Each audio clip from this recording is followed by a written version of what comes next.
வார விடுமுறை, புத்தாண்டு என தொடர் விடுமுறையொட்டி உதகையில் குவிந்த சுற்றுலா பயணிகள் படகுகளில் பயணம் செய்து மகிழ்ந்தனர். கூடுதல் விவரங்களுடன் இணைகிறார் செய்தியாளர் அனீஷ்.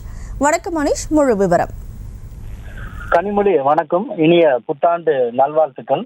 நீலகிரி மாவட்டத்தில் புத்தாண்டு தினத்தை முன்னிட்டு நேற்று மாலை முதல் புத்தாண்டு கொண்டாட்டத்திற்காக தொடர்ந்து சுற்றுலா பயணிகள் உதகைக்கு வந்த வண்ணம் இருந்தனர். நேற்று இரவு புத்தாண்டு கொண்டாட்டத்தை பல்வேறு இடங்களில் கொண்டாடியவர்கள் தற்போது சுற்றுலா தலங்களில் குவிய துவங்கியுள்ளனர். குறிப்பாக உலக புகழ்பெற்ற அரசு தாவரவியல் பூங்கா, ரோஜா பூங்கா, படகு இல்லம், தொட்டபெட்டா சிகரம் உள்ளிட்ட பல்வேறு சுற்றுலா தலங்களை கண்டு வருகின்றனர்.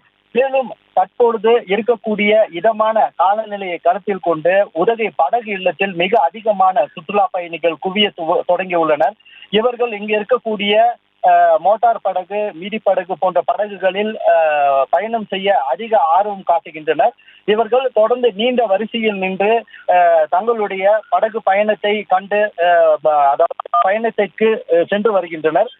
மேலும் இப்போது இருக்கக்கூடிய கூட்டம் மேலும் மாலை செல்ல இன்னும் அதிகரிக்கக்கூடும் என எதிர்பார்க்கப்படுகிறது. கனிமொழி, செய்திகளை உடனுக்குடனும் துல்லியமாகவும் தெரிந்து கொள்ள சப்ஸ்கிரைப் பண்ணுங்க.